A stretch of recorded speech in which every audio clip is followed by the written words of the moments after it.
Well, I guess I'm not done blathering yet. It's 9:19 p.m. Pacific Standard Time. It's still July 6, 2023. Still Thursday, and this is the Weaver John C. Rosamond, California. The diary of the griever named John Weaver, which would be me. Okay. I suppose when people get their YouTube channels, they're excited about putting their stuff out there, and I know I was originally scared, excited, and didn't think I'd have anybody follow my damn channel, and wasn't quite sure if I wanted. Actually, probably I did during those days, but long before the grieving situation happened, I guess, or maybe in the process, I'm not quite sure. And I wanted to get my story out somehow, telling people what was going on, maybe telling the family and friends if they actually picked up on the YouTube and let them know what the hell was going on, just to keep them apprised. And I really didn't expect unfollowers as much, and I kept seeing all these other YouTubers out there, been out there for a longer time than I had, and gathering many followers because they had happier things to talk about. Their own life experiences, their own work, their own things that they were interested in. Me, I was dealing with misery. Constant misery because nobody else was talking about that, and they were probably considered, oh my god, it's boring, it's depressing as hell. Why is this guy pouring his story out? Because here's the thing: every time I tried to talk about this in different videos, I don't think I was plain or clear enough on this one. I may be moving a few things around here, so bear with me here. But what I was trying to explain to people on these channels is the title of it meant something to me because it was like a memorial, memory, time capsule, something. And I had to get my thoughts and feelings just in case. And there may have been times I kept thinking, well, if it's going to be my last day on earth, I'd do this. Because I hardly ever came across people who put this on YouTube who wanted to talk about their feelings and death. I mean, constantly pouring videos out telling them what their day was like or things like that, just to give them an example of what a griever goes through. And since I'm a griever and I'm dealing with a lot of pain issues, physical and mental, I deal with it, I cope with it. Sometimes the emotional health is more acute than the physical. Simply put, excuse me, depression kicks in, grief kicks in, and it seems like all hell breaks loose. I noticed in the other YouTubers that they've been getting a lot of followers and a lot of likes and asked about it. And I think originally I tried to do that. I tried to do that because I wasn't quite sure if I was going to get any followers, likes or dislikes. Comments I prefer because it was communications. It's feedback. I prefer getting feedback. My likes are okay.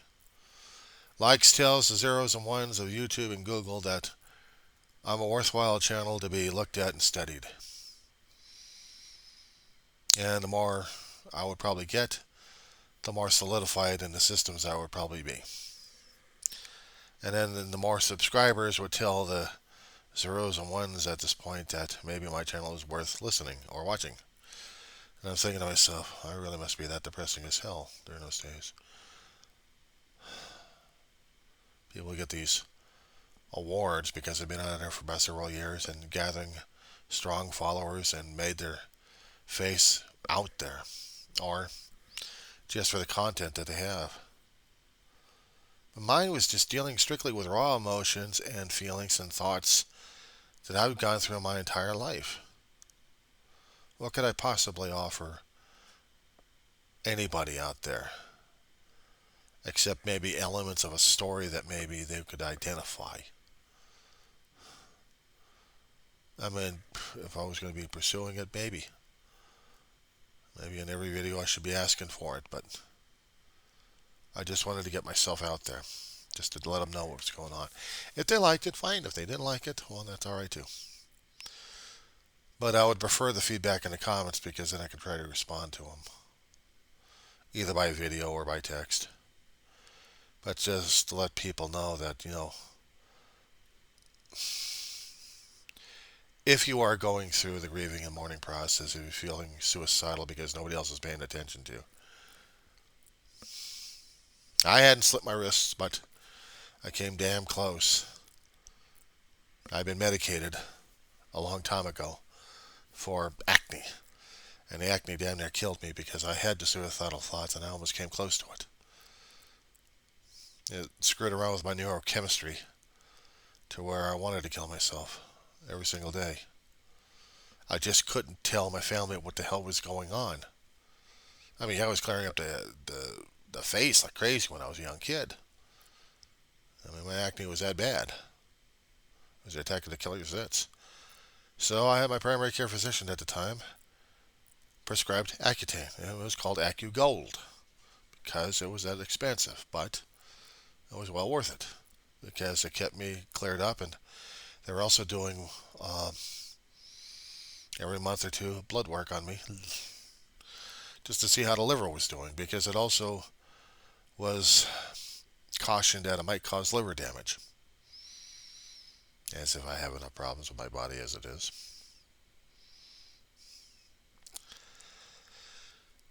So I know that dark hole.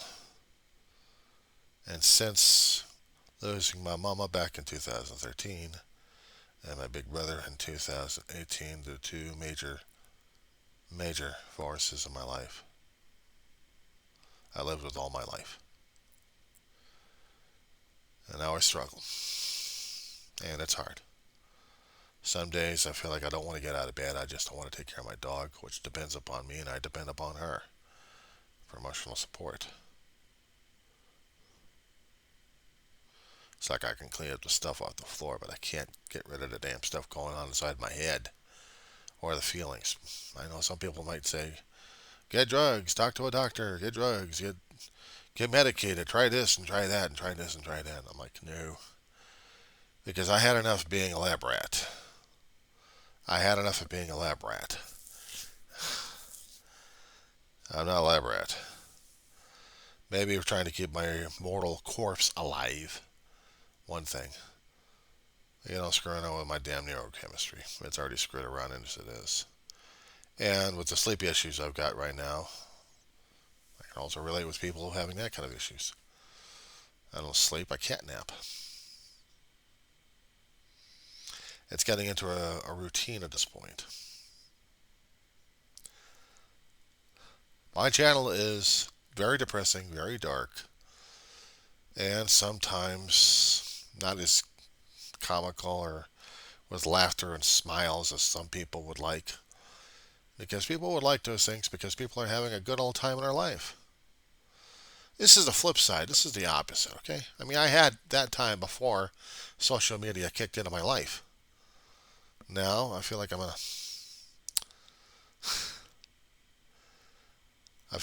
weird-ass horror movie of sorts. But the only monsters are in here. They're not out in public. They're not here with knives or anything else of sharp implementations to do damage. Oh no, I don't do that at all. I don't turn into a homicidal maniac. I just want to get the people left and right and do some naturally stuff on it. But no, I don't turn into a personality defect here. I mean, why should I? I mean, after all, I'm just a guy going through mourning and depression at this point over here, like the mentioned grieving. How do you think I had to feel about that one, eh?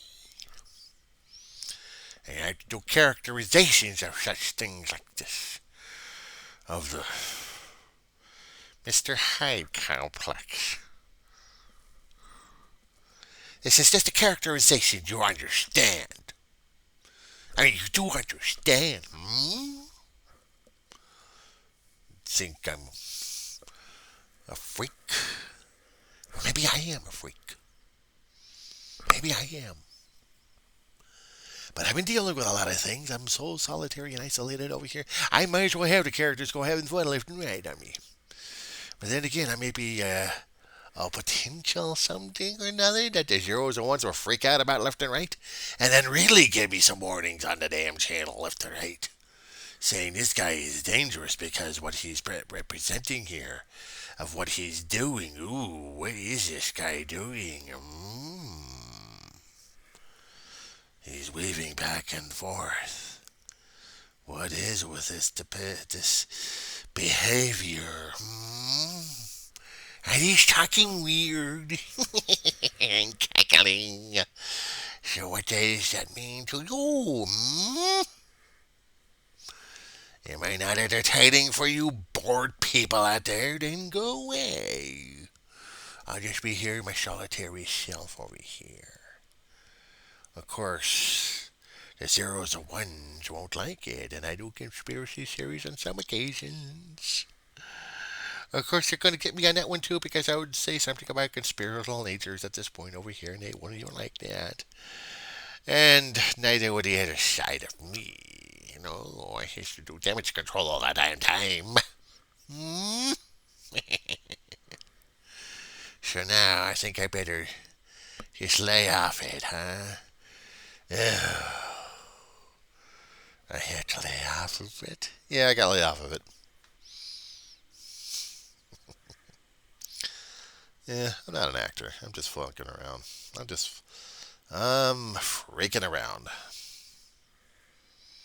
Not to get the ratings boosted up, by the way. Just getting it off my damn chest. It's the only way sometimes I can actually do it is by doing the characterizations of different things left and right. What the hell? They said I should have been an actor a long time ago. Oh, hell no. I was a repressed, sorry son of a sea dog back then. Are you kidding me? I'm not even a comedian. I mean, I could be like a weird ass person at this point over here, and then I'd probably be saying, oh my god, get a straitjacket for this guy. Well, hell, why not? I see everybody else quote unquote normal these days and use a straitjacket. So maybe I'm the normal one and everyone else is abnormal. But I do these channels because I have to. It's my own one-man therapy at this point. And it's constant. It's like hooking up a central line and constantly getting your IV fixed that way. I'm reminded of a lot of things regarding that. A central pick line. I don't want it. I don't mind I get subscribers. I don't mind if I get followers. I don't mind people try to figure out what the hell's going on with me. Sometimes I'm still having a hard time. And other days, I'm so damn depressed that I can't deal with myself half the time. Let alone anybody else for that matter. And let alone my dog. And my dog's also depressed as well because I get depressed. And when I try to cheer her up, she's kind of hard to get cheered up a little bit sometimes. But because we had the fireworks recently, she's more stressed out than ever. And I got to find ways of dealing with her on that one. I understand how she feels. Believe me, I do.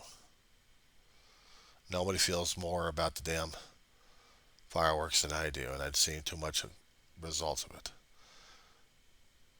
And I've got my own little issues to deal with. And yeah, it would have been easier, far easier, to go to the medical establishment and ask for pills and potions, lotions, God knows what else, just to deal with the damn. And it means screwing up with my neurochemistry. You'll probably say, well, your neurochemistry is screwed up right now, so you need to be better. I'm like, oh boy. You haven't read some of the books I have concerning about that changing of your neurochemistry, haven't you? You ever see Brave New World? Aldous Huxley, if you haven't read his book. I'm not talking about Orwell's 1984. I'm talking about Huxley's 1984. Class segregation, but the one thing besides the class segregation they got in there is the drug called Soma. It does something else in this day and age, but in the book, it's a behavior drug. Everybody must take their Soma.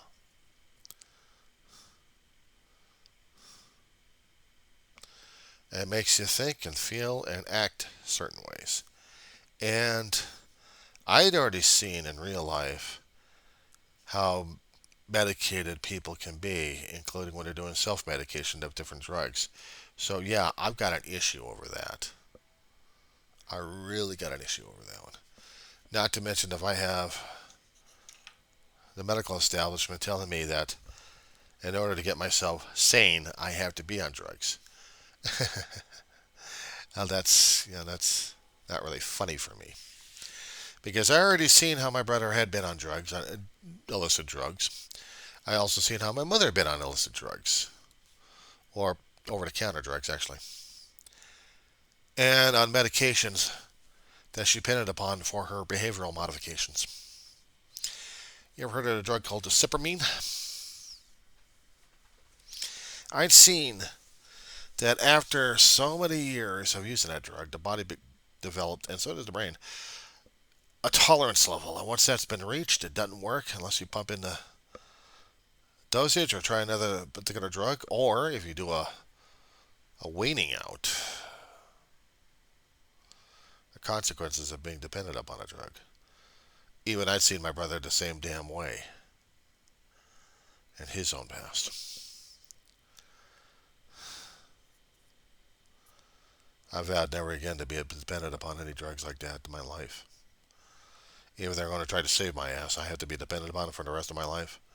And I might as well be dead. I've already been there once before. Might as well. And it scares the hell out of me both ways. Being so dependent upon a drug that if I get off the damn thing and I get put back on it again, what kind of an overload we're talking about to the body, to the brain, to the neurochemistry? What happens to your personality inside and out? Oh boy. That's what scares the hell out of me. It's a reality check. I'm not going to get any positive likes. I'm not going to get any negative, maybe a lot of negatives at this point. Because I'm talking about something that I have been experienced and had gone through a long time. I hadn't gone through the withdrawals like that. I had seen my family go through the withdrawals. It's murder. And I wake up, and when I realize my world's changed,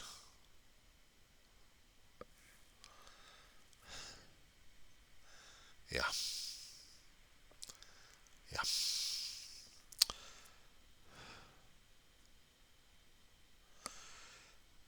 If my ramblings of a lunatic interest people, then you can like and you can subscribe to a lunatic, to an overweight fool and idiot who's living life the best he can. And yes, I know I'm large, 57 years old, and I'm an old fart, and I am overweight, yes. I've got medical issues happening right now as it is, and I still need to depend upon medical establishment and probably a diet regime, a diet exercise actually. See if I'm actually going to be able to at least squeeze off maybe a 10 or 2 pounds off of me. I may have to.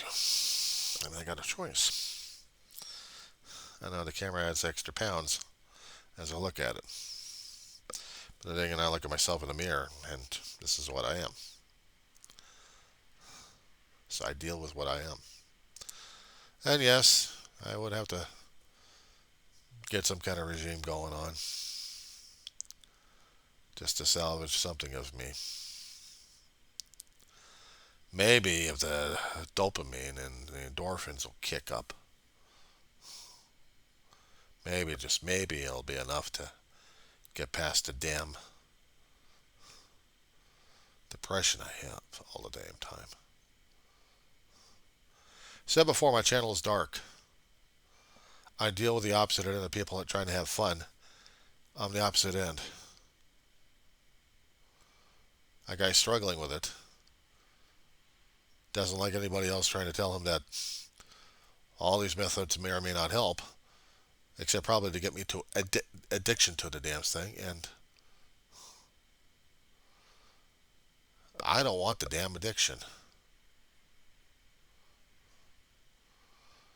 But I may have to. It was to save a life and to be enslaved in it. A choice. I've already seen too many of my friends, family, all gone. You got your nephews and nieces and maybe a few cousins out there who don't even pay attention. I've had friends out there long term for over almost 4 decades. Don't even pay attention. That's fine. I'm struggling with it with whatever I've got. I talked to a therapist. I have to keep talking to a therapist because I needed for in here and in here. I need something that keeps reminding me that some things actually do matter in my life. My life matters. I lived far too long so far. And the thing is, I want to live longer than that. And I probably have to accept the fact maybe I could have done something a long time ago to extend it, but if I still have the chance to extend it right now, I'm still going to have to take I'm still going to have to take a period. What I see, what people do to themselves, I'd seen what my family had done, struggling with their own demons left and right. Sometimes they had no choice. Sometimes there is no choice. I'm not happy with the course of action, but if it's something I have to go through, then it's something I have to go through, and I'm not looking forward to that. Only because it's something I have to go through. And again, I'm definitely not looking forward to it. So, the reasons. I mean, right now I can still plead. Subscribe if you want to. Hit the like button. I prefer comments. Let's get me into a conversation with you, either by video or by texting. And if you want to understand more what a griever goes through, a guy with mental health illness struggling through life, and if you happen to be one of those kind of people, or still struggling through your own issues regarding death and then your own internal hell inside, check me out. I'm also on Facebook.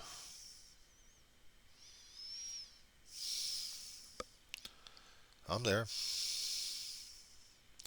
I just don't do friend requests, and I don't answer the messages, unfortunately, on those. I just got something against it, that's all. I've been bugged by too many people out there who are coming out of the woodworks, and they got nothing relating to me except how to sucker me into a thing, and I'm not looking forward to being a sucker for anybody else. So, anyway, that's my gripe and grumble for today.